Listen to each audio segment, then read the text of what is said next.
Good morning all of you. सार्थक पहल बदलाव हमसे है, पुनः एक बार आप लोगों का स्वागत है। और हम पढ़ रहे थे भारतीय संविधान, और संविधान के अंतर्गत हम पढ़ रहे हैं भाग 3 काय संबंधित है? मौलिक अधिकार। किस देश से प्रेरित है ये? संयुक्त राज्य अमेरिका, यूएसए के संविधान से प्रेरित है। भाग 3 में है और अनुच्छेद 12 से लेकर 35 तक के इसमें प्रावधान दिए हुए हैं। 12 में हमने पढ़ लिया राज्य की परिभाषा कि राज्य के अंतर्गत क्या क्या आएगा। केंद्र सरकार, राज्य सरकार, स्थानीय प्रशासन, बोर्ड, जितने भी भारत सरकार के, वो सब काय के अंतर्गत आएंगे? राज्य के अंतर्गत आएंगे। और उन सबको इन मौलिक अधिकारों को देना होगा। भाग 13 अनुच्छेद 13 बड़ा महत्वपूर्ण आर्टिकल। अनुच्छेद 13 क्या बोलता है ये? अनुच्छेद 13 मौलिक अधिकारों का हनन नहीं कर सकते केंद्र सरकार, राज्य सरकार। और ये कैसे होगी? भूतलक्षी नहीं, भविष्य लक्षी होगी। मतलब इससे पहले कुछ भी रहा हो, इसके बाद से जो है ये मौलिक अधिकार लागू होंगे। और पहले की विधियां हो या बाद की विधियां हो, यदि इसका उल्लंघन करती है तो क्या हो जाएगी? शून्य। वो क्या हो जाएगी? शून्य। जो मूल संविधान था, इसमें कितने मौलिक अधिकार दिए हैं हमें? 7। मूल संविधान में 7 मौलिक अधिकार। समानता का अधिकार, स्वतंत्रता का अधिकार, शोषण के विरुद्ध अधिकार, धार्मिक स्वतंत्रता का अधिकार, शिक्षा संस्कृति का अधिकार, संपत्ति का अधिकार और संवैधानिक उपचारों का अधिकार। लेकिन 44वां संविधान संशोधन 1978 में जो आर्टिकल 31 में संपत्ति का अधिकार था, उसे हटा दिया गया। और 300 क में जो है इसे शामिल किया गया। 300 क में, और क्या बोला गया इसे? विधिक अधिकार। एक विधिक अधिकार के रूप में इसे मान्यता दी गई। अब आर्टिकल 13 क्या? न्यायिक पुनर्विलोकन का सिद्धांत, पृथक्करण का सिद्धांत, भूतलक्षी नहीं है, भावी प्रवर्तन है, ये सब पढ़ लिया। अब 6 मौलिक अधिकार बचे हैं। तो सबसे पहला है समानता का अधिकार, और ये आर्टिकल 14 से 18 तक। आर्टिकल 14 से 18 तक। 14 में क्या था? विधि के समक्ष समानता एवं विधियों का समान संरक्षण। विधियों के समक्ष समानता और विधियों का समान संरक्षण। फिर आर्टिकल 15 जाति, धर्म, लिंग, मूल वंश, जन्म स्थान के आधार पर किसी से कोई भेदभाव नहीं किया जाएगा। फिर हमने पढ़ा लोक नियोजन में अवसर की समानता, आर्टिकल 16। बड़ा महत्वपूर्ण आर्टिकल है ये। अनुच्छेद 17 अस्पृश्यता का अंत। आर्टिकल 17 में क्या है? अस्पृश्यता। अस्पृश्यता क्या होता है? छुआछूत, किसी को छोटा मानना, किसी को उच्च स्तर का मानना सामाजिक स्तर पर, और फिर उसके साथ में भेदभाव करना। तो ये क्या कहलाता है? अस्पृश्यता। उपाधियों का अंत, आर्टिकल 18। बार बार क्वेश्चन बनते हैं इससे संबंधित, तो याद होना चाहिए। 14, 15, 16, 17, 18 ये क्या संबंधित है? समानता का अधिकार। उसके बाद हम स्वतंत्रता का अधिकार पढ़ते हैं, आर्टिकल 19 से 22। आर्टिकल 19 से 22 तक। 19, 20, 21, 22। तो आर्टिकल 19 में जब मूल संविधान था, तब कितने प्रकार की स्वतंत्रता? 7 प्रकार की स्वतंत्रता थी। A, B, C, D, E, F, G। ये 19A, 19B, 19C, ऐसे 7 प्रकार की स्वतंत्रताएं थी। लेकिन क्या हुआ? वही 44वां संविधान संशोधन 1978 के द्वारा 19F की जो संपत्ति वाली स्वतंत्रता थी, उसको क्या कर दिया? हटा दिया गया। और कहाँ लेके गए? 300 कम विधिक अधिकार के रूप में। तो अब कितने प्रकार की स्वतंत्रताएं बची है इसमें? 6। ये क्वेश्चन अक्सर एग्जाम में पूछा जाता है। जिसने हमारा पिछला वीडियो नहीं देखा, वो एक बार उसे देख ले। फिर आर्टिकल 20 की बात करें।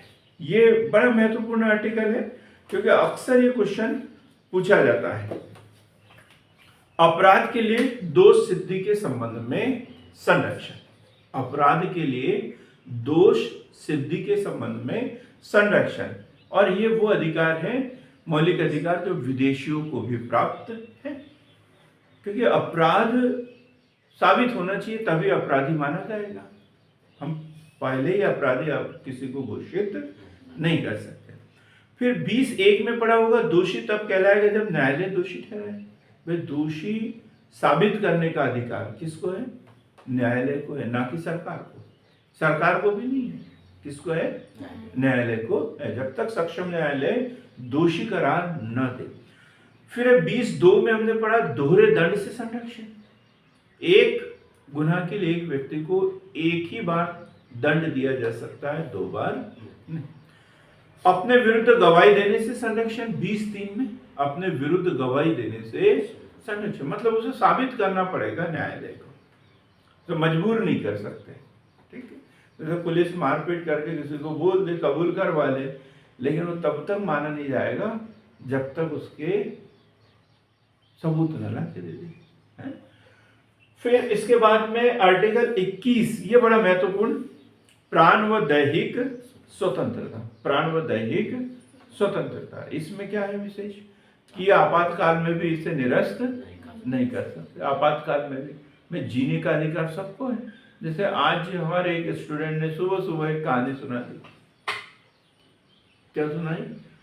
कि जब मार्च 2020 में लॉकडाउन लगा था, मार्च 2020 में लॉकडाउन लगा हुआ था और वो किराए से रह रहा था, उसको खाने पीने के लिए कुछ नहीं मिल रहा था।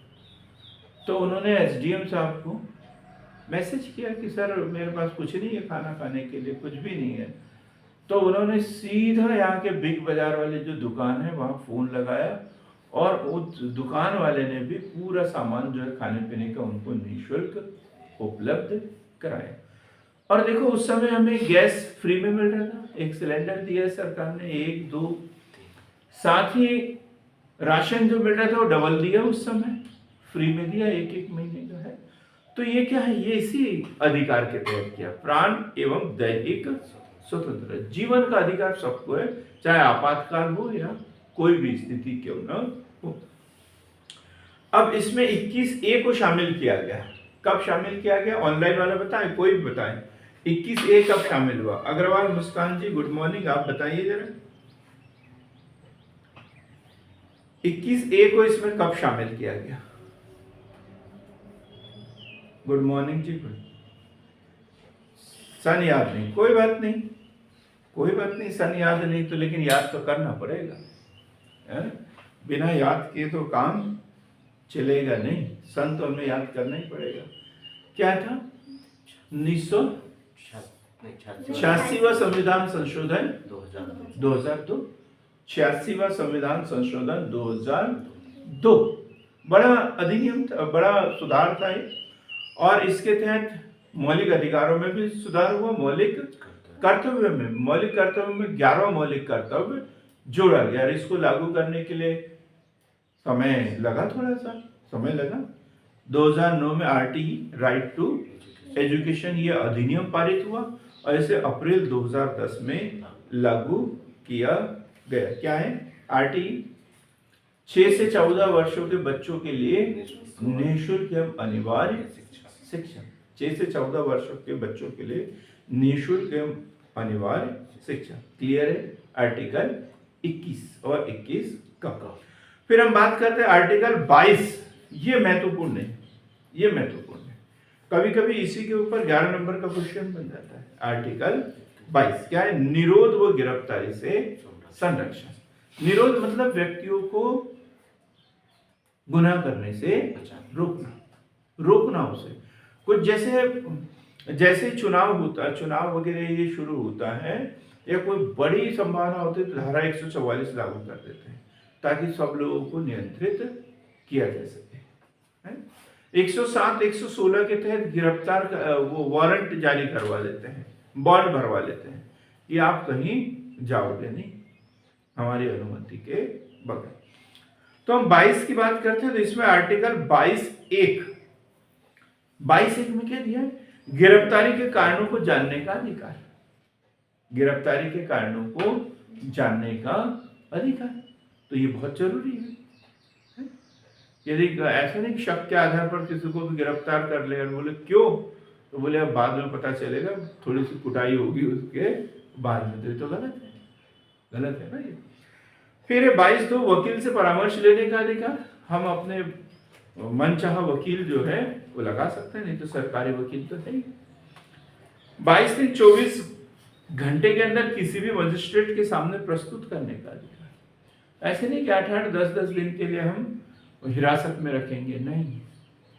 गिरफ्तार करने के 24 घंटे के अंदर जो भी नजदीकी मजिस्ट्रेट हो उसके समक्ष प्रस्तुत करना पड़ेगा, और वो निर्णय करेगा कि ये जो अपराध किया है ये जमानतीय है या गैर जमानतीय है। जमानतीय होगा तो उसको तुरंत जमानत दे देंगे, गैर जमानतीय होगा तो फिर उसे जमानत नहीं देंगे। न्यायालय तय करेगा, न कि पुलिस, न कि पुलिस। तो गिरफ्तार करना किसका काम है? हाँ जी, गिरफ्तार करना किसका काम है? रिश्तेदारों का? पुलिस का काम है। गिरफ्तार करना किसका काम है? पुलिस का। लेकिन उसे सजा देना किसका काम है? न्यायालय का। पुलिस को भी सबूत देना पड़ता है, वहां पे पुलिस को भी सबूत देना पड़ता है, ठीक है। अब निवारक निरोध के संबंध में कानून, तो पहला पढ़ा होगा अपन ने मीसा। पहला क्या पढ़ा? Misa, maintenance of internal security act, बड़ा महत्वपूर्ण कानून। Maintenance of internal security act, आंतरिक सुरक्षा व्यवस्था अधिनियम, कब लागू किया था? 1971। समाप्त कब किया? 1978 में। सत्ता परिवर्तन हुआ और उन्होंने सबसे पहले इसी को खत्म किया। क्यों? क्योंकि उस समय अनिवार्य परिवार नियोजन लागू किया गया था और उसका विरोध हो रहा था जगह जगह पर। तो इसलिए ये maintenance of internal security act कि भाई कोई उपद्रव हो, कुछ हो, तो उससे पहले लोगों को गिरफ्तार कर दे, नहीं तो वो आगजनी करेंगे, सरकारी संपत्ति को नुकसान पहुंचाएंगे, दूसरे लोगों के साथ में जो इसका विरोध नहीं कर रहे हैं उनके साथ मारपीट कर सकते हैं। तो इसलिए क्या किया जाए, इन लोगों को पहले ही गिरफ्तार कर लिया जाए। फिर एनएसए, रासुका, राष्ट्रीय सुरक्षा कानून, नेशनल सिक्योरिटी एक्ट, रासुका NSA, कब लाया गया? 1980। इसके बाद टाडा, हाँ, terrorist and disruptive activities preventional act, अर्थात आतंकवादी और डिस्ट्रप्टिव अर्थात विध्वंसकारी, हथियार रखना, बम वगैरह रखना, ये विध्वंसकारी गतिविधि निरोधक अधिनियम कब लाया गया है? 1985 में। और समाप्त कब किया गया? 1995। फिर पोटा की बात करें, इसके बाद लाया गया था prevention of terrorism act, prevention of terrorism act, आतंकवादी गतिविधियों को नियंत्रित करने के लिए एक्ट कब लाया? 2002 में लाया गया था, टाडा के स्थान पर इसे लाया गया था, और 2004 में से समाप्त कर दिया, 2004 में से समाप्त कर दिया गया। तो ये वो कानून थे जो आर्टिकल 22 के तहत निवारक निरोध के रूप में लाए गए थे, ताकि आतंकवादी गतिविधियों को या राष्ट्रीय सुरक्षा से संबंधित, असुरक्षा संबंधित जो गतिविधियां है उसको नियंत्रित किया जा सके। आज हम पढ़ेंगे शोषण के विरुद्ध अधिकार। शोषण के विरुद्ध अधिकार, कोई बता सकता है बेगार क्या होता है? बेगार, शोषण के विरुद्ध अधिकार, बेगार, हाँ बोलिए, कोई जागा है? बिना पैसे दिए हुए काम करवाना, नंदनी जी की आवाज है ये, है ना? सही है। मुस्कान जी आप भी बोल रहे थे कुछ?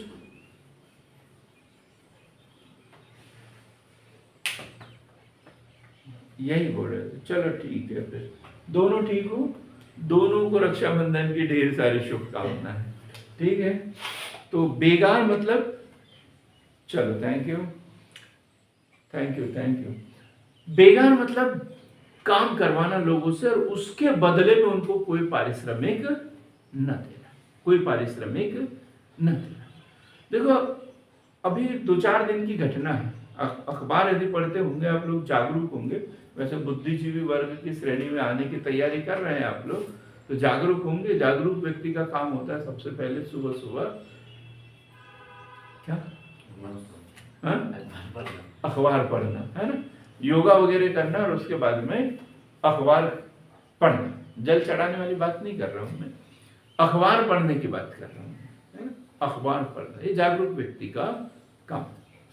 कुछ ज्यादा जागरूक है तो वो 12-1 बजे सो के उठते, कोई दिक्कत ही नहीं है।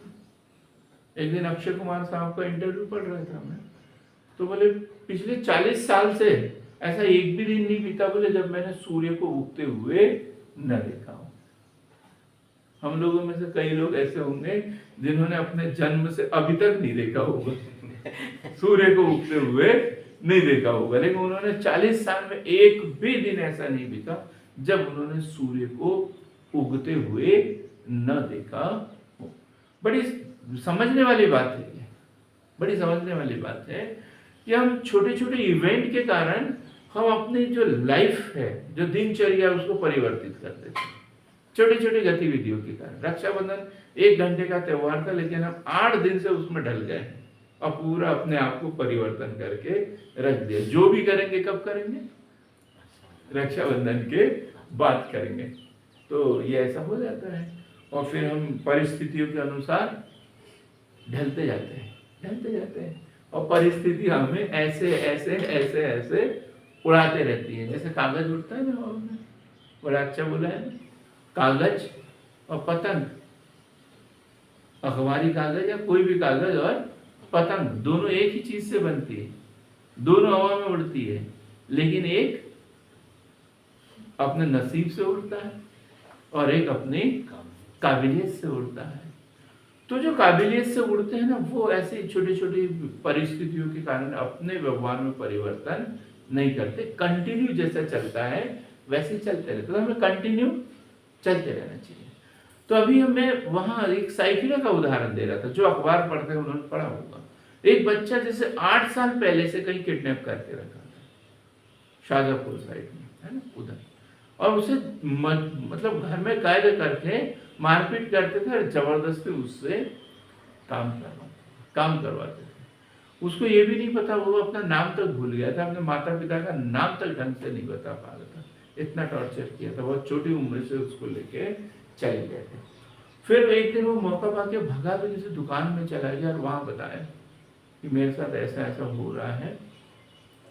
वो दुकान वाले के यहाँ 2-3 दिन रहा, वो पुलिस को बताया उसने ये वो, और फिर उसके बाद में क्या हुआ, वो लोग पहुंच गए जिसने किडनैप कर, ये तो हमारा बच्चा है, ये है वो है ये वो। तो फिर पुलिस तक जब ये बात पहुंच गई तो उन्होंने सीधा बैतूल संपर्क किया ये वो, और आज वो बच्चा साइकेडा में अपने माता पिता के पास में पहुंच गया है।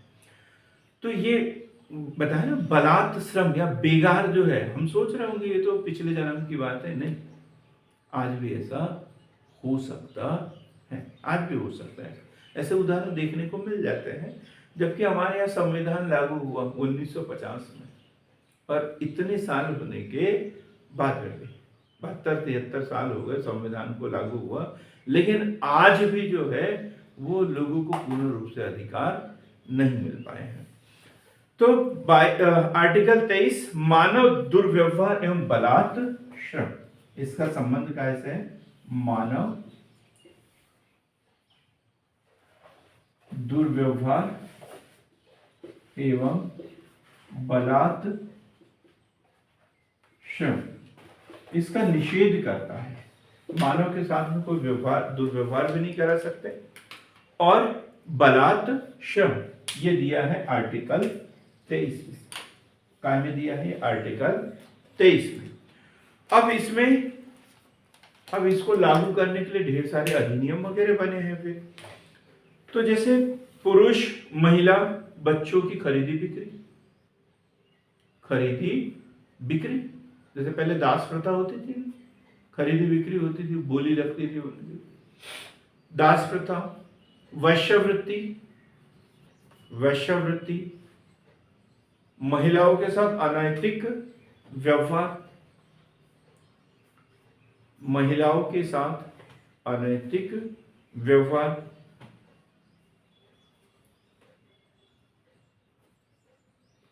इन सबको प्रतिबंधित किया गया है।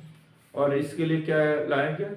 मानव अधिकार अधिनियम 1900, मानव अधिकार अधिनियम, ये 1955 था क्या? इसको देख लेंगे एक बार हम, जिसे लागू 1956 में किया गया। बंधुआ मजदूरी निवारण अधिनियम 1976, ये क्वेश्चन अक्सर पूछा जाता है।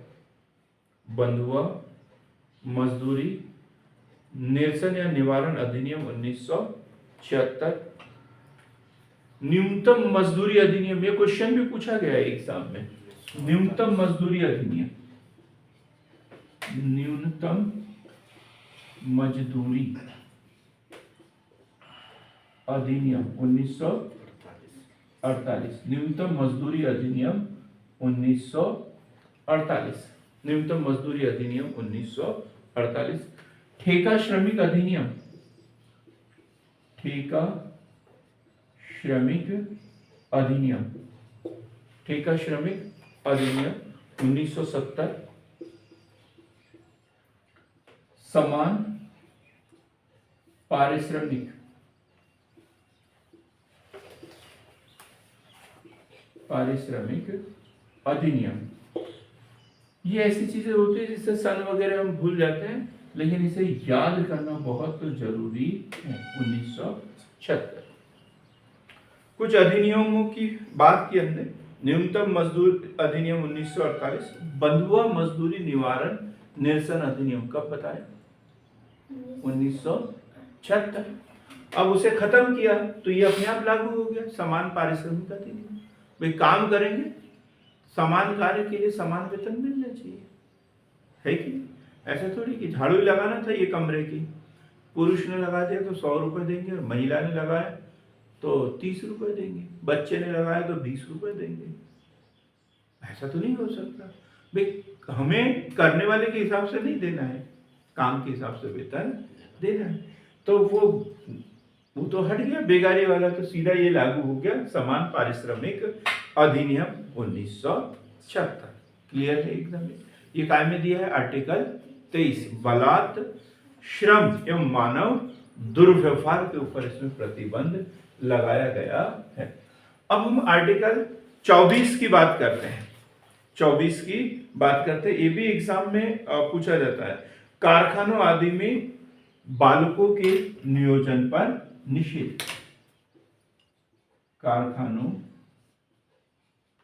आदि में बालकों के नियोजन से निषेध, मतलब जो कारखाने वगैरह खतरनाक काम जहां होता है वहां पर बच्चों को काम पर नहीं लगाया जा सकता। कितने वर्ष? 14 वर्ष से कम उम्र के बच्चों को वहां पर काम नहीं कराया जा सकता। और ये प्रावधान काय में दिया है? Article 24, article 24। वे सिर्फ इतना बोलने से तो काम नहीं चलेगा, उसके लिए विधियां बनाना पड़ेगा। तो फिर उन्होंने क्या किया? अलग अलग प्रावधान किया उसके लिए। तो सबसे पहला तो कारखाना अधिनियम 1948 है ना, इसे लागू करने के लिए ये जो आर्टिकल 24 है, देखो मैं चाहे सरल शब्दों में बोलूं या कठिन शब्दों में बोलूं, आपको याद होना चाहिए, ठीक है। आर्टिकल 23 मानव दुर्व्यवहार एवं बलात् श्रम, आर्टिकल 23। आर्टिकल 24 बच्चों का या बालकों का कारखानों में नियोजन में निषेध। कारखाने हो सकते हैं या वैसे ही खतरनाक काम हो सकता है, उसके ऊपर बच्चों के काम करने पर या नियोजन पर, उन्हें रखने पर निषेध है। मतलब बच्चा काम कर रहा है, इसके लिए बच्चा दोषी नहीं है। दोषी कौन है? जिसने रखा है। नियोजन की बात कर रहे हैं ना, जिसने रखा है वो दोषी है उसमें। अब इसके लिए क्या किया उन्होंने? कारखाना अधिनियम 1948, कारखाना अधिनियम 1948, खान अधिनियम 1952, खान अधिनियम 1952। खान को और क्या क्या बोलते हैं सरिता? खान साहब और क्या बोलते हैं? नहीं, ये वो खान नहीं, ये तो वो जहाँ काम होता है वो का खान। हाँ जी, खदान। खदान। क्या हो रहे हैं? खदान। ठीक है, तो खदान अधिनियम या खान अधिनियम 1952। बागान श्रम अधिनियम 1951, बागान श्रम अधिनियम 1951, बागान श्रम अधिनियम 1951। बागान मतलब ये जो चाय के बगीचे वगैरह होते थे आसाम साइड में, उसमें मजदूर लोग काम करते थे, तो उससे 24 घंटे काम करवाते थे। साथ में उनके जो बच्चे होते थे उनसे भी काम करवाते थे। पढ़ने लिखने की कोई व्यवस्था की जरूरत ही नहीं थी लोगों को, और बच्चों से ज्यादा काम करवाते थे क्योंकि उन्हें कम मजदूरी देना पड़ता था, तो इसलिए ये अधिनियम बना। मोटर परिवहन कर्मकार अधिनियम 1951, मोटर परिवहन कर्मकार अधिनियम 1951।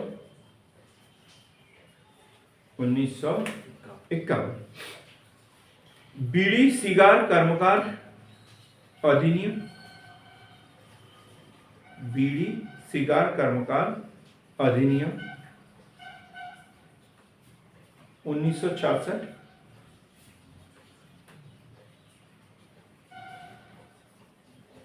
बालक अधिकार संरक्षण आयोग, बाल अधिकार संरक्षण आयोग बना है 2005 है ना, बाल अधिकार संरक्षण आयोग 2005।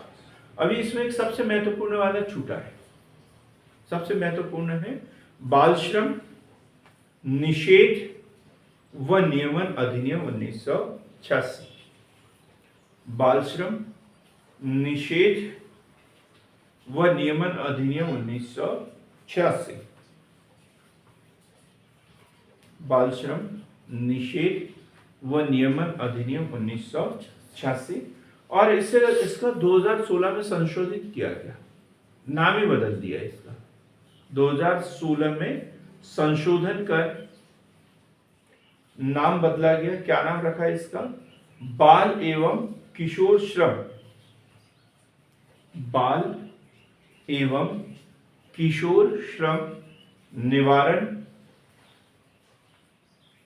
व निषेध अधिनियम 1986, ये कर दिया इसे।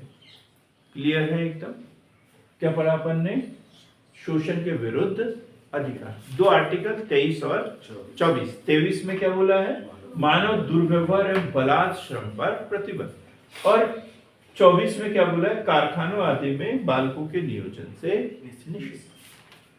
याद होना चाहिए, 100% गारंटेड क्वेश्चन है, जो किसी भी एग्जाम में पूछे जा सकता है। नहीं तो मौलिक अधिकार का क्वेश्चन आता है 11 नंबर में लिखने के लिए, हम क्या क्या लिखते हैं हमें पता ही नहीं है।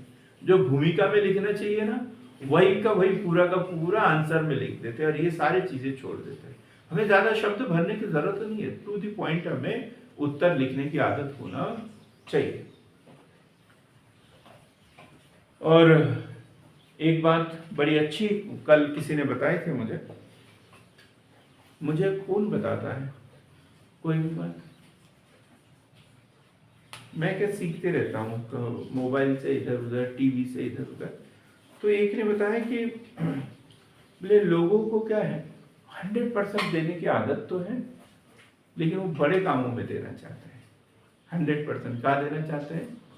बड़े कामों में, छोटे कामों को पे ध्यान ही नहीं देते। लेकिन आदमी सक्सेस तभी होता है जब वो छोटे कामों में 100% देता है। 100% देना चाहिए छोटे छोटे कामों में, और छोटे छोटे कामों में जो 100% देता है वही बड़े कामों में भी 100% देता है। नहीं तो जो सोचता है मैं वो करूंगा तो 100% करूंगा, वो सिर्फ सोचते रह जाते हैं, क्योंकि 100% देने की हमारी आदत होना चाहिए। किसी से दोस्ती भी करो तो 100%, और दुश्मनी भी करो तो फिर 100%। ऐसा नहीं कि सरिता के सामने बुराई कर दी और अमरदीप के सामने फिर बोल दिया नहीं यार मैं तो ऐसे ही बोल रहा था, ये ऐसे दुश्मनी नहीं होना। दोस्ती 100%, दुश्मनी 100%। पढ़ाई करो तो 100%, और सो जाओ तो 100%। ऐसे नहीं कि नींद में किताबें देख रहे हैं, नहीं। नींद में किताबें कौन देखता है? जो दिन में 100% पढ़ता नहीं है। जिसने दिन में 100% पढ़ लिया, स्वाभाविक सी बात है वो चैन से सोएगा। अब जिसे अफसोस रहेगा कि मैंने आज ये कर लिया, मैंने वो कर लिया, मुझे ये पढ़ना था, मुझे वो पढ़ना था, तो वो ऐसा करते रहेगा। तो जो भी काम करते हैं उसे कैसे करना है? हमें 100% करना है। छुट्टी करना है तो 100% छुट्टी कर लो। ऐसे नहीं कि क्लास लगा ली और अपना काम अपन करते जा रहे, ध्यान कहीं और नहीं। 100%। और डंके की चोट पे बता दो मुझे कि सर हम इस काम से जा रहे हैं, क्लास बिल्कुल अटेंड नहीं कर पाएंगे। 100%। ये हुआ ना 100%। नहीं तो ऑनलाइन तो अटेंड करना है, सर तो देखेंगे भी नहीं, मोबाइल में तो घुसते ही नहीं है सर, हमें कौन देख रहा है? तो ऐसा 100%। तो आज से याद रखेंगे जो भी काम करेंगे कैसा 100%। और शुरुआत हमें छोटे से करना चाहिए, छोटी छोटी चीजों से ही 100% देने की हमें आदत होना चाहिए। और हमारा काम हम क्या करते हैं? लापरवाही करते रहते हैं, इसलिए 100% की आदत ही नहीं होती। तो अब हम पढ़ेंगे 100% मौलिक अधिकारों को, ठीक है। अब 100% की आदत होना चाहिए, मौलिक अधिकार 100% याद होना चाहिए। तो हम पढ़ रहे धार्मिक स्वतंत्रता का अधिकार, आर्टिकल 25 से 28 तक। कितने आर्टिकल है सरिता जी इसमें? 25 से 28 में कितने जी? अरे अभी तक तो उंगलियों में गिन लेते हैं। हाँ जी, यूने जी कितने आर्टिकल है इसमें? आर्टिकल, ये जो धार्मिक स्वतंत्रता का अधिकार है इसमें कितने आर्टिकल है? पता ही नहीं है आपको? हाँ जी। अरे तो भाई गिन तो लेते, 25, 26, 27, 28। कैसे काम चलेगा? कैसे एमपीपीएससी की तैयारी करेंगे? इतना गिनने में असफल है, हम असमर्थ है। 25, 26, 27, 28, 4 ही हुए ना, क्योंकि ज्यादा कम ऐसा तो नहीं लग रहा था कि ऊपर नकली खोखा रखा है अंदर कुछ और होगा, ऐसा लग रहा था कि आपको? नहीं, ये 100% देना है आपको। तो 25, 26, 27, 28 ऐसा लिख देना था मुझे, तो आप लोगों को गिनने में बड़ा आसान होता। कभी कभी मैं खुद ही गलती कर देता हूँ, कठिन कर देता हूँ और फिर आप लोगों से पूछने लग जाता हूँ। तो 25 में अंतःकरण की स्वतंत्रता, 25 में क्या दिया है? अंतःकरण की स्वतंत्रता। जबकि प्रस्तावना में बोला है पंथ निरपेक्षता, है ना? प्रस्तावना में क्या बोला है? पंथ निरपेक्षता। राष्ट्र का कोई धर्म नहीं होगा, धर्म के आधार पर, पंथ के आधार पर किसी से कोई भेदभाव नहीं किया जाएगा, ये बोला है। लेकिन यदि कोई धार्मिक प्रवृत्ति का व्यक्ति है, किसी धर्म में आस्था रखता है, तो उसके लिए भी ये प्रावधान किया हुआ है कि उसमें कोई भेदभाव नहीं, उससे कोई रोका टोकी नहीं होगा। तो यह अंतःकरण की स्वतंत्रता, इसका मतलब क्या है? किसी भी व्यक्ति को भगवान या उसके रूपों के साथ अपने ढंग से उसे मानने की स्वतंत्रता, मानने का अधिकार, आचरण का अधिकार, प्रसार का अधिकार, सब कुछ उसे 25 में दिया हुआ है। किसी भी भगवान को ऐसा नहीं है कि किसी ने बोल दिया कि मैं शिव भक्त हूं, तो भाई ठीक है तुम शिव भक्त हो, अब कृष्ण जी की पूजा नहीं कर सकते, ये नहीं बोल सकते। तुम मस्जिद नहीं जा सकते, ये नहीं बोल सकते। तुम गुरुद्वारा नहीं जा सकते, ये किसी ने बोल सकते हैं क्या? नहीं। वो एक से अधिक भगवान को भी मान सकता है, एक से अधिक ईश्वर को भी मान सकता है। आर्टिकल 26 की बात करें तो धार्मिक कार्यों के प्रबंध की स्वतंत्रता, धार्मिक कार्यों के प्रबंध की स्वतंत्रता, धार्मिक कार्यों की प्रबंध की स्वतंत्रता। और इसमें क्या पढ़ा अपन ने? अंतःकरण की स्वतंत्रता। धार्मिक कार्य, धार्मिक कार्य जैसे गणेश जी की स्थापना करते हैं, 10 दिन तक चलता है। दुर्गा जी की स्थापना करते हैं, है? मूर्ति बिठाते हैं, फिर पूजा पाठ करते हैं। तो ऐसा कोई भी, हरितालिका तीज होती है, उसमें पूजा पाठ करते हैं। तो पूजा पाठ करने के ऊपर किसी को कोई प्रतिबंध नहीं है। कोई मंदिर बनाना चाह रहा है तो बनाए, मंदिर मस्जिद, या तो अपनी संपत्ति पे बनाए, या फिर कोई नियम के तहत सरकारी सहायता लेना चाहते हैं तो सरकार यदि सहायता देगी तो सभी को देगी, किसी एक को देगी क्या? नहीं, सभी के लिए जो भी नियम होगा उसके तहत तो उसके प्रबंध हम कर सकते हैं। अब जैसे हमारे यहाँ इस बार वो हुआ था क्या, पंडित प्रदीप मिश्रा जी आए थे बैतूल में, क्या नाम था प्रोग्राम का? ताप्ती पुराण, ताप्ती पुराण है। जो भागवत होता है तो ताप्ती पुराण के ऊपर उन्होंने शिव पुराण, सॉरी शिव पुराण, ताप्ती पुराण नामक किताब का विमोचन किया था। वो किताब मेरे पास रखी हुई है, मैंने खरीदी है, किसी को पढ़ना हो तो आप पढ़ सकते हो। उसमें ताप्ती जी का पूरा जीवन यात्रा वृतांत किया हुआ है। हमारे यहाँ मैडम है एक, डॉक्टर बघेल मैडम, शोभा बघेल मैडम, उन्होंने उस बुक का ट्रांसलेशन किया है मराठी से हिंदी में, तो वो किताब मेरे पास रखी हुई है। आपको किसी को पढ़ना हो तो पढ़ भी सकते हैं। तो ताप्ती पुराण नामक बुक का विमोचन हुआ था, और शिव पुराण जो भागवत जो हुए उसकी कथा का वाचन हुआ था। लाखों की संख्या में पब्लिक का आई थी। उन्होंने पहले से अनुमति ली थी, तो सरकार का काम था उसके लिए प्रबंध करना, पुलिस व्यवस्था करना, लॉ एंड ऑर्डर वगैरह सब कुछ मेंटेन उसमें था बराबर। तो ये काय के अंतर्गत आता है? धार्मिक कार्यों के प्रबंध की व्यवस्था, धार्मिक कार्यों के प्रबंध की व्यवस्था। क्लियर हो गया एकदम? फिर धर्म की अभिवृद्धि के लिए करों के संदाय से सुरक्षा, आर्टिकल 27। धर्म की अभिवृद्धि के लिए करों के संदाय से स्वतंत्रता।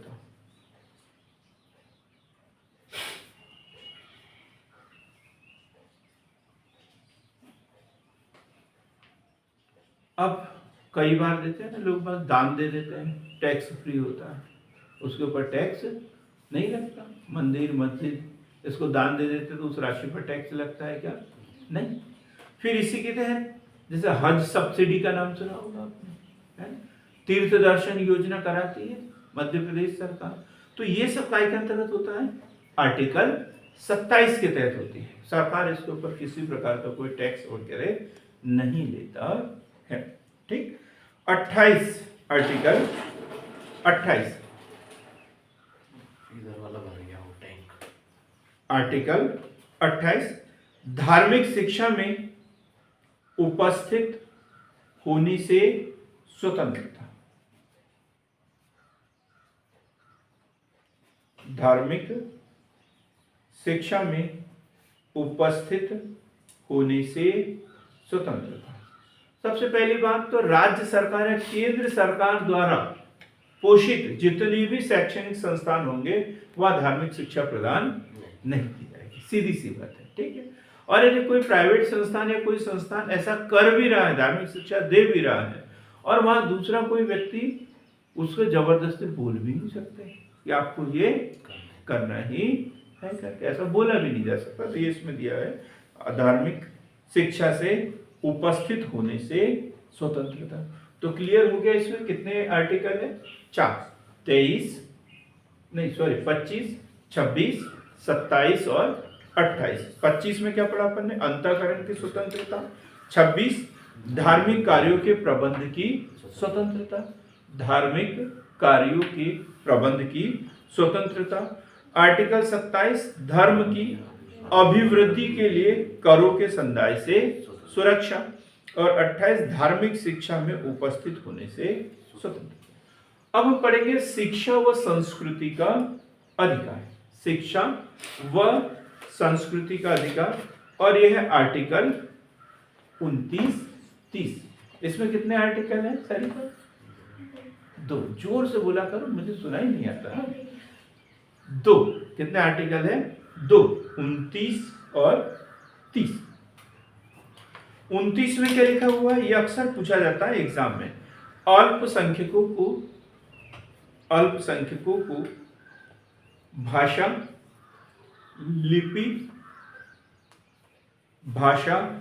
लिपि, संस्कृति को सुरक्षित रखने का अधिकार।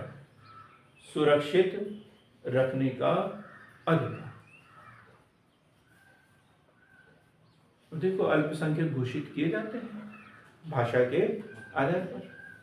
बैतूल जिले की न्यूज थी कल की, एसी कार्यालय का एक पत्र आया, क्या कि जो भी अल्पसंख्यक है और अल्पसंख्यक छात्रवृत्ति देना चाहते हैं, वो इतनी तारीख तक बायोमेट्रिक अपडेट कर ले।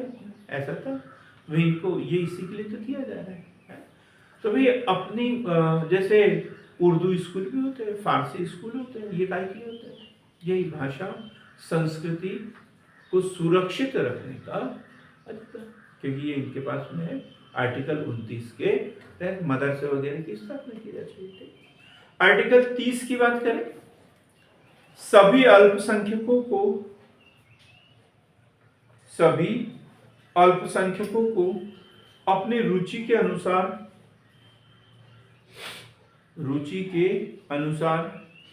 संस्थाओं की स्थापना करने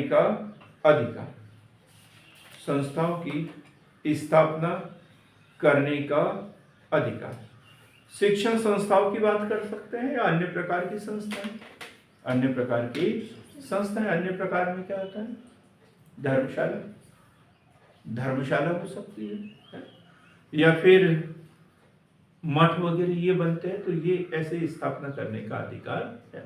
तो 29, 30 संस्कृति व शिक्षा संबंधी अधिकार। ये अब जो क्वेश्चन हम बात कर रहे हैं, जिसकी हम चर्चा करने वाले हैं, आर्टिकल 31, इसके बारे में तो पता है। आर्टिकल 31 क्या है? इसमें आर्टिकल 31 में आर्टिकल 31 संपत्ति का अधिकार था, लेकिन क्या हुआ? 44वां संविधान संशोधन 1978, इसे यहां से हटा दिया और 300 क के तहत विधिक अधिकार उसे बना दिया गया। ठीक, तो अब हम डायरेक्ट पढ़ेंगे संवैधानिक उपचारों का अधिकार, अर्थात आर्टिकल 32। आर्टिकल 32 बड़ा महत्वपूर्ण है यहाँ पे। आर्टिकल 32 संवैधानिक उपचारों का अधिकार। तो ये हमने ये अधिकार तो दे दिए सब कुछ, और सरकार या कोई संस्थान इसका उल्लंघन करता है तो फिर हम कहाँ जाएंगे? न्यायालय के पास में। न्यायालय क्या करेगा? ये पूरी प्रोसेस का में दिया है, इसमें दिया हुआ है, आर्टिकल 32 में दिया हुआ है, संवैधानिक उपचारों का अधिकार। डॉक्टर भीमराव अंबेडकर जी का एक कथन है, बड़ा महत्वपूर्ण कथन है। उन्होंने बोला था, उनसे किसी ने पूछा, कोई पूछे मुझसे कि संविधान का कौन सा अनुच्छेद है जिसके बिना संविधान शून्य प्राय हो जाएगा, तो उन्होंने बिना झिझक उन्होंने बोला कि मैं तत्काल जवाब दे दूंगा, बिना झिझक किए, बिना सोचे समझे बोल दूंगा, वो है आर्टिकल 32। इसे उन्होंने संविधान की प्राण कहा है, आत्मा कहा है। बोला कि यदि ये 32 को खत्म कर दिया जाए तो संविधान का कोई औचित्य ही नहीं है। किसका कथन है? डॉक्टर भीमराव अंबेडकर जी का कथन है। उन्होंने इसे हृदय भी कहा संविधान का और आत्मा भी कहा था। अब सो मोटो क्या होता है?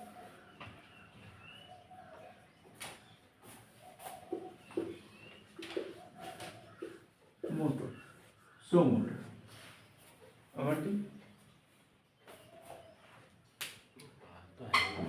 हाँ जी, पढ़ा तो है इसका, पढ़ा तो है भाई। अब हम जैसे ये किसी के अधिकारों का उल्लंघन हो रहा है तो हम शिकायत करें तभी, या न्यायालय नहीं, स्वयं संज्ञान ले स्वतः सकता संज्ञान। है ना। तो स्वतः संज्ञान लेना क्या कहलाता है? स्वतः संज्ञान लेना। जब उनकी नजर में आ जाए कि यहाँ पर ऐसा हो रहा है तो स्वयं भी संज्ञान ले सकता है। तो स्व प्रेरणा से या जनहित याचिका के आधार पर, स्व प्रेरणा से या जनहित याचिका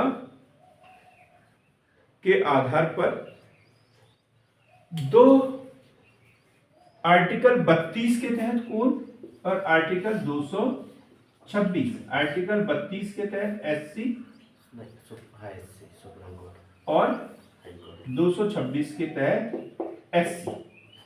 ठीक, तो आर्टिकल 32 में कौन कार्यवाही करेगा?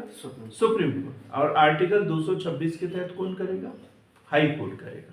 बस अंतर ये होता है कि ये क्वेश्चन पूछ लिया जाता है 32 और 226 में क्या अंतर है। 32 में जो दिया है तो इसमें भारत, पूरे भारत के ऊपर लागू होगा, किसी भी राज्य के व्यक्ति के ऊपर एक कार्यवाही हो सकती है। ठीक, लेकिन एससी जो करेगा अपने राज्य क्षेत्र के अंतर्गत, जो हाई कोर्ट का जो क्षेत्र होगा उसके अंतर्गत ये कार्यवाही होगी। और दूसरा एक और बेसिक अंतर है इसमें, जो सुप्रीम कोर्ट होता है केवल मौलिक अधिकारों के लिए रिट जारी करता है, केवल और केवल मौलिक अधिकारों के हनन पर ही रिट जारी करता है। लेकिन जो हाई कोर्ट है मौलिक अधिकारों के साथ साथ अन्य जो अधिकार है उसका हनन होता है तो भी वो रिट जारी कर सकता है। बड़े सरल शब्दों में कठिन उत्तर बता दिए। मैंने आज तक किसी ने सुना भी नहीं होगा कि ऐसा भी कुछ हो सकता है। तो 32 और आर्टिकल 226 मौलिक अधिकारों से संबंधित रिट जारी करने का अधिकार देता है। 32 के तहत सुप्रीम कोर्ट को रिट जारी करने का अधिकार मिला है और 226 के तहत हाई कोर्ट को रिट जारी करने का अधिकार दिया है। 32 के तहत सुप्रीम कोर्ट पूरे देश के नागरिकों के लिए रिट जारी कर सकता है, जबकि 226 के तहत हाई कोर्ट जो है केवल अपने राज्य क्षेत्र के अंतर्गत ही रिट जारी कर सकता है। 32 के तहत सुप्रीम कोर्ट केवल मौलिक अधिकारों के हनन पर रिट जारी करता है, लेकिन हाई कोर्ट जो है 226 के तहत मौलिक अधिकारों के साथ साथ अन्य अधिकारों के हनन पर भी रिट जारी कर सकता है। बात यहां तक क्लियर हो गई? समझ में आ गया ना? एक्सप्रेशन दिया करो भाई, नहीं तो मैं चिल्लाते रहूंगा, बोलूंगा इनके समझ में नहीं आया। कितने प्रकार के रिट जारी करता है? 5 प्रकार की। यकीन न होगा आप लोगों को, लेकिन कंटिन्यू 2 बार एक क्वेश्चन मेंस में मैं लिख के आया हूं, 2 बार, है ना। तो सबसे पहला होता है बंदी प्रत्यक्षीकरण। बंदी प्रत्यक्षीकरण 5 प्रकार के रिट हम लिख लेते हैं, फिर इसके ऊपर चर्चा करेंगे। बंदी प्रत्यक्षीकरण, परमादेश, प्रतिषेध,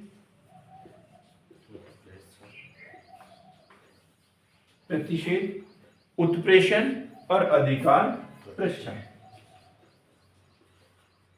उत्प्रेषण, अधिकार प्रश्न, ये 5 प्रकार के रिट जारी करता है। एक एक को समझना है अपने को, एक एक को समझना है। बंदी प्रत्यक्षीकरण अर्थात हैबियस कॉर्पस, हैबियस कॉर्पस, बंदी प्रत्यक्षीकरण। हैबियस कॉर्पस का क्या अर्थ है? सशरीर उपस्थित करना, सशरीर उपस्थित किया जाना, जैसे आर्टिकल 22 में भी पढ़ा था अपन ने। अब यहाँ पर यह है कि यदि किसी व्यक्ति को गिरफ्तार किया है तो उसे 48 घंटे के अंदर पढ़ा था ना अपन ने, 24 घंटे के अंदर नजदीकी न्यायालय में उपस्थित होना। लेकिन सिर्फ कागजों को नहीं, सशरीर उसे उपस्थित कराना है। कैसा? सशरीर, मतलब पता होना चाहिए यही व्यक्ति है। तो न्यायालय द्वारा जारी आदेश है जिसे दूसरे द्वारा हिरासत रखा गया है उसे न्यायालय के समक्ष प्रस्तुत किया जाए, सशरीर प्रस्तुत किया जाए। ये सरल है एकदम, लैटिन भाषा का शब्द है। हेबियस कॉर्पस किस भाषा का शब्द है? लैटिन भाषा का शब्द है। फिर है परमादेश, दूसरा परमादेश या मैंडेवस, परमादेश मैंडेवस, ये भी लैटिन भाषा का शब्द है जिसका अर्थ होता है आदेश देना, आदेश देना या आज्ञा देना। अब प्रोफेसर है, बच्चों को पढ़ा नहीं रहा है, तो बोल सकते हैं ना, पढ़ाओ भाई, तुम्हारा काम है, तुम्हारा काम है पढ़ाना, पढ़ाओ लिखाओ। तो यही है भाई, जो अधिकारी जिस पद पर बैठा हुआ है उसको आदेश दिया जा सकता है कि आपको, आपका ये दायित्व है, पदीय दायित्व है और ये आपको करना है। बात क्लियर हो गई ना एकदम? परमादेश निजी व्यक्तियों के या गैर संवैधानिक विकाय इनके ऊपर ही लागू नहीं होगा। जो निजी व्यक्ति है उसको थोड़ी बोल सकते हैं तुम ऐसा कर लो, है ना? अब जैसे मैं कॉलेज के बच्चों को पढ़ाऊँ 11 से 5 जो मेरी ड्यूटी, अतिरिक्त तो थोड़ी बोल सकता है कि नहीं तुम रात के 8 बजे से 12 बजे तक एक्स्ट्रा क्लास लेते हो, ऐसा नहीं बोल सकते, है ना? अब है प्रतिषेध, प्रोहिबिशन, प्रतिषेध, प्रोहिबिशन, यहां से थोड़ा सा कठिन हो गया। अब जहां उसमें परमादेश में आदेश दिया था ये करो, और प्रोहिबिशन में क्या है? रोकना, भाई ये मत करो, ये मत करो, ये मत करो। क्या मतलब है इसका? तो ये आपके अधिकार क्षेत्र के बाहर का मामला है, इसमें तुम्हें हस्तक्षेप करने की आवश्यकता नहीं है। तो लैटिन भाषा का शब्द है ये भी, जिसका अर्थ होता है रोकना। इसके द्वारा किसी कार्य के संपादन को प्रतिबंधित किया जाता है। उच्च न्यायालय द्वारा, उच्च न्यायालय द्वारा अधीनस्थ न्यायालयों, अधीनस्थ न्यायालय एवं अधिकरणों के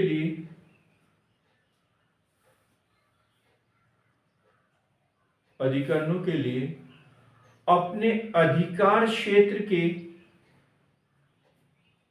अधिकार क्षेत्रों से बाहर जाने पर रोक लगाता है, रोक लगाता है।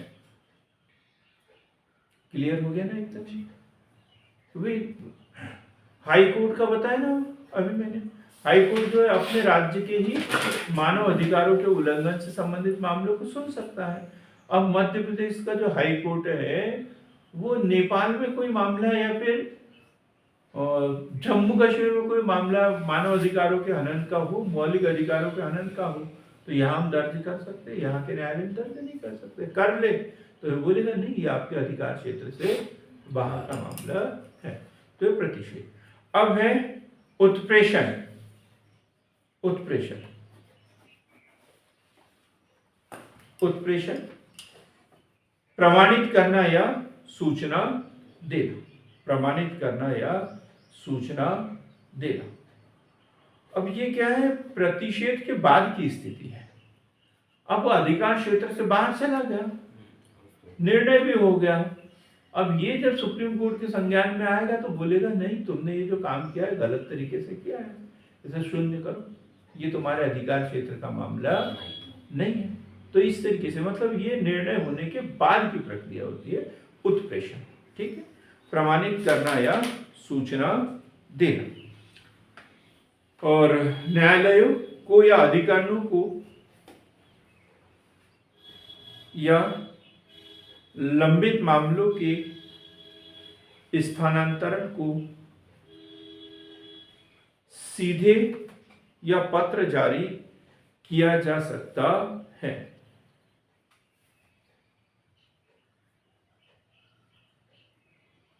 प्रतिषेध और उत्प्रेषण दोनों में क्या अंतर है ये क्वेश्चन बन सकता है ना। प्रतिषेध और उत्प्रेषण में क्या अंतर है? प्रतिषेध तब होता है जब कार्यवाही लंबित हो, सीधा सा सादा एकदम सरल शब्दों में। प्रतिषेध तब लागू होता है जब कार्यवाही लंबित हो या विनिश्चय नहीं किया गया हो, बस कार्यवाही चल रही हो।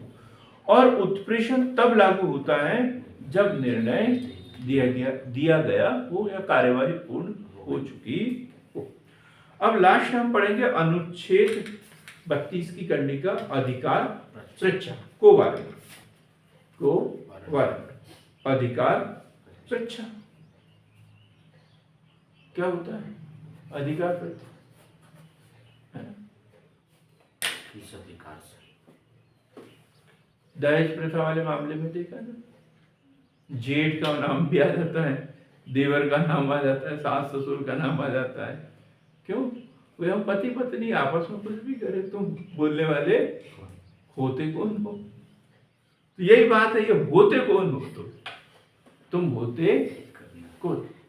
किस अधिकार से ये काम कर रहे हो? जैसे ट्रेन में एक व्यक्ति आता है और टिकट चेक करने लग जाता है, तो लोग बोलते हैं ना, भाई तुम्हारे तुम कौन हो? तुम्हारे पास आदेश है? अब पता चला कि उसकी जो ड्यूटी थी वो भोपाल से इटारसी के बीच में थी। कहाँ से कहाँ तक? भोपाल से इटारसी के बीच में। अब वो बैतूल का रहने वाला था, उसने सोचा बैतूल जा रहा हूँ घर, तो जाते जाते और आगे 2-4-10 लोगों को चेक कर लूंगा, तो बच्चों के लिए कुछ मिठाई खिलौने टॉफी वगैरह लेके चल जाऊंगा। तो फिर वहां जैसे ही वो मलाम झीरी पे आया तो अमरदीप जैसा आदमी मिल गया। बोले तुम होते कौन? बोले मैं टीसी हूँ। बताओ। बोले आपका आदेश बताओ, कहाँ से कहाँ तक जांच करना है? तो बोले घर में है। घर में है तो तुम यहाँ के कर रहे? ये अधिकार पृच्छा, लेकिन हर किसी व्यक्ति को नहीं है। ये किसको दिया है? सिर्फ हाई कोर्ट और सुप्रीम कोर्ट को ही दिया हुआ है। क्लियर हो गया? अधिकार पृच्छा मतलब कोई अपने पद पे न रहते हुए भी या अधिकार क्षेत्र से बाहर जाकर कोई कार्य कर रहा हो तो उससे पूछ सकते हैं। क्लियर है? ये अधिकार पृच्छा। तो कितने प्रकार के रिट जारी कर सकता है? 5 प्रकार के रिट जारी करता है। बंदी प्रत्यक्षीकरण, परमादेश, प्रतिषेध, उत्प्रेषण और अधिकार पृच्छा तो इस तरीके से ये मौलिक अधिकार हमने पढ़े। कितने मौलिक अधिकार पढ़े? 6। कितने मौलिक अधिकार पढ़े हमने? 6। और कहां से कहां तक पढ़े हमने? मौलिक अधिकार तो 14 से 32 तक पढ़े। 12-13 में पढ़ा अपन ने राज्य की परिभाषा, ये विधि को कैसे शून्य कर सकते हैं। लेकिन है 35 तक, तो ये देखना है कि 33, 34 और 35 में क्या दिया हुआ है। ये तो हम लोग पढ़ते ही नहीं है, कभी पढ़ते ही नहीं है, लेकिन हम पढ़ेंगे। अगर सवाल आगे मौलिक अधिकार तो पूरे लिख देना मैंने, पूरे 12 से 35। 11 नंबर में आएगा तो पूरा लिखेंगे, है ना। तो आर्टिकल 33 की बात करें, विधि निर्माण का अधिकार। विधि निर्माण का अधिकार, आर्टिकल 33। और कैसे विधि निर्माण? विधि निर्माण कि ये जो अधिकार है राज्य को नहीं है, किसको है? केवल संसद को है। किसके लिए विधि निर्माण? कि ये जो अर्ध सशस्त्र बल है, लिखेंगे इसे अच्छे से, सशस्त्र बल, अर्ध सैनिक बल, पुलिस बल, खुफिया एजेंसियों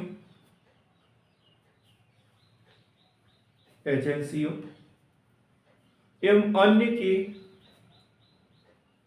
मूल अधिकारों पर युक्ति युक्त प्रतिबंध लगा सके।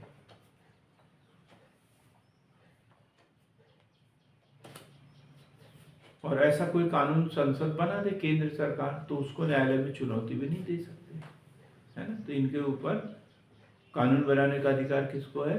संसद को। आर्टिकल 33 के तहत। क्लियर हो गया ना एकदम? अर्धसैनिक बल, सशस्त्र बल है, पुलिस बल है, इनके लिए कानून बनाने का अधिकार, ताकि मौलिक अधिकारों पर प्रतिबंध, युक्त प्रतिबंध लगाया जा सके। तो ये अधिकार किसको है? संसद को है, राज्य सरकारों को नहीं, राज्य सरकारों को नहीं। ठीक है। और इसके तहत बनाए भी उन्होंने, जैसे सैन्य अधिनियम 1950, नौसेना अधिनियम 1950, वायुसेना अधिनियम 1950 और पुलिस बल अधिनियम 1966। बड़ा महत्वपूर्ण है, याद रखना है। आर्टिकल 33। तो हम आर्टिकल 34 की बात करें। आर्टिकल 34,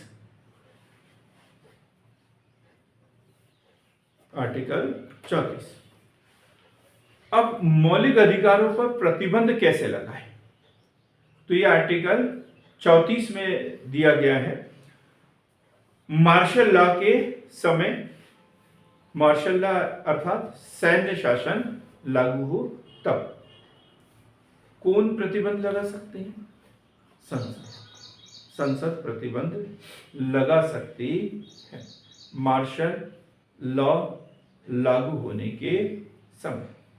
और आर्टिकल 352 के तहत जब राष्ट्रपति राष्ट्रीय आपातकाल की घोषणा कर दे, तो ऐसे समय में इसके ऊपर प्रतिबंध लगाया जा सकता है।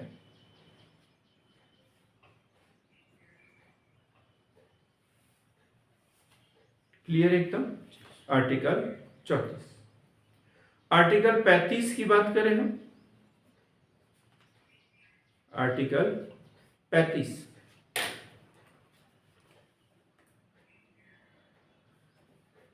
मौलिक संसद को केवल कुछ विशेष मौलिक अधिकारों को प्रभावी बनाने के लिए कानून बनाने की शक्ति। कुछ विशेष मौलिक अधिकार, जैसे आर्टिकल 16 चल रहा है, लोक नियोजन में अवसर की समानता, आरक्षण और ये कानून बनाते रहते थे। अनुच्छेद 22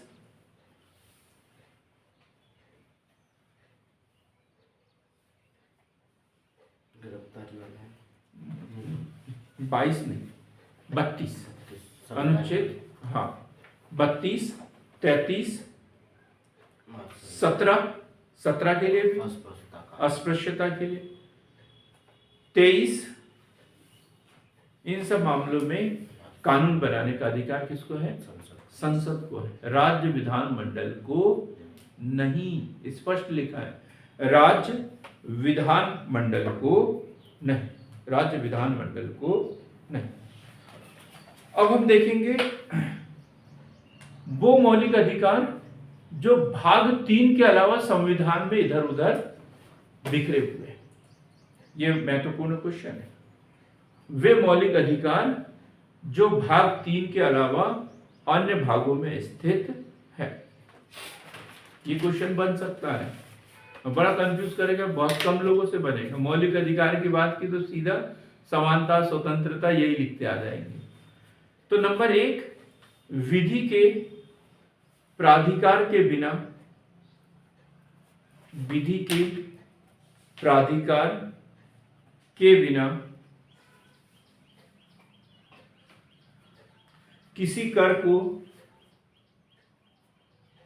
अधिरूपित नहीं कर पाना, नहीं कर पाना।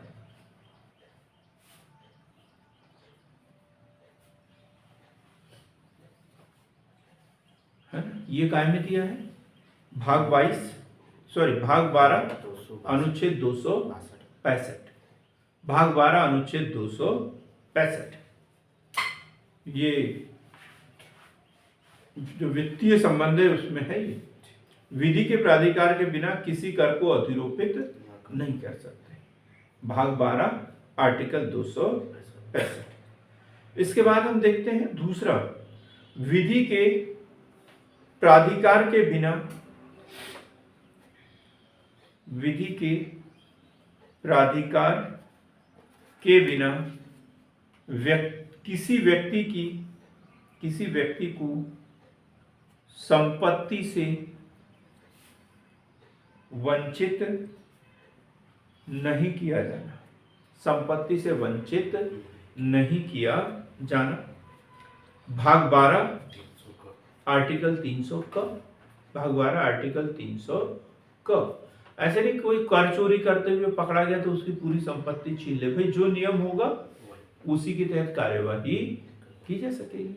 अब भूमि अधिग्रहण, माना कि भूमि सरकार की है लेकिन फिर भी किसी को मनमाने तरीके से बेदखल कर सकते हैं क्या? नहीं, उसके लिए पूरा भूमि अधिग्रहण बिल बना हुआ है।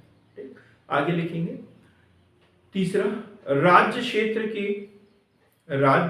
क्षेत्र में सर्वत्र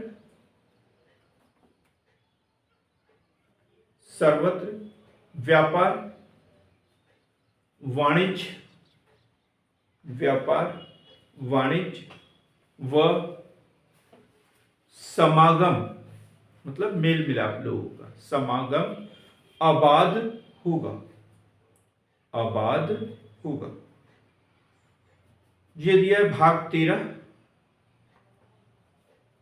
आर्टिकल 301, भाग 13 आर्टिकल 301। इसके बाद हम पढ़ेंगे लोकसभा व, लास्ट पॉइंट है ये, लोकसभा व राज्यों की विधानसभाओं के लिए निर्वाचन वयस्क मताधिकार के आधार पर, वयस्क मताधिकार के आधार पर, ये काय में है 326 भाग 15, भाग 15 अनुच्छेद 326 वयस्क मताधिकार। ठीक, क्लियर है? आर्टिकल 326 आर्टिकल 326 भाग 15। अब एक छोटा सा क्वेश्चन और तैयार कर लेते हैं चलते चलते। मौलिक अधिकारों का निलंबन, मौलिक अधिकारों का निलंबन, किन किन परिस्थितियों में मौलिक अधिकारों का निलंबन किया जा सकता है? किन किन परिस्थितियों में मौलिक अधिकारों का निलंबन किया जा सकता है? तो नंबर 1 क्या है? मार्शल लॉ, आपातकाल। मार्शल लॉ आपातकाल पहले नंबर पे लिखते हैं। प्रतिरक्षा सेना के सदस्यों के संबंध में अनुच्छेद 33 पढ़ा अपन ने कि प्रतिरक्षा सेनाएं हो, अर्धसैनिक बल हो, पुलिस बल हो, इसके लिए सरकार आर्टिकल 33 के तहत कानून बनाकर उसके अधिकारों को सीमित कर सकती है। ये पढ़ा ना अपन ने आर्टिकल 33। फिर जब सेना विधि लागू हो, मार्शल लॉ लागू हो, आर्टिकल 34, आर्टिकल 34 जब सेना विधि लागू हो अनुच्छेद 34 के तहत। तीसरा है आपातकाल के दौरान, जब आर्टिकल 352 के तहत राष्ट्रीय आपातकाल की घोषणा की गई हो, तो उसमें जैसे ही आपातकाल लागू होता है तो कौन सी स्वतंत्रता खत्म हो जाती है? आपातकाल लागू होता है तो जैसे अनुच्छेद 14, ये तो खत्म नहीं हो सकता, समानता का अधिकार 19, ये याद रखना है। आर्टिकल 19 के तहत दी गई स्वतंत्रताएं अपने आप ही खत्म हो जाती है। कौन से दो स्वतंत्रताएं? 20 और 21, ये कभी खत्म नहीं होती, राष्ट्रीय आपातकाल के दौरान भी खत्म नहीं होती। ये लिखना पड़ेगा, हमें नोट होना चाहिए, पता होना चाहिए कि अपने आप ही कौन सी स्वतंत्रता खत्म हो जाती है? आर्टिकल 19 की जो 6 स्वतंत्रताएं दी अपने आप ही खत्म हो जाएगी। और आपातकाल में कौन सा अधिकार कभी खत्म नहीं होते? तो 20 और 21 के तहत दिए हुए अधिकार कभी खत्म नहीं होते हैं। और किन परिस्थितियों में खत्म किया जा सकता है अमर्त्य? संविधान संशोधन अनुच्छेद 368 के तहत संविधान संशोधन के द्वारा, जैसे संपत्ति का जो अधिकार था उसे खत्म कर दिया, उसे कानूनी अधिकार, विधिक अधिकार बना दिया। तो इस तरीके से वो परिस्थितियां पढ़ी अपन ने जिसके तहत मूल अधिकारों को निलंबित किया जा सकता है। कल जो हमारी क्लास होगी वो भाग 4 से संबंधित होगी और भाग 4 में हम पढ़ेंगे नीति निर्देशक तत्व। तो सार्थक पहल के साथ जुड़ने के लिए, आज की क्लास अटेंड करने के लिए आप लोगों का बहुत बहुत धन्यवाद।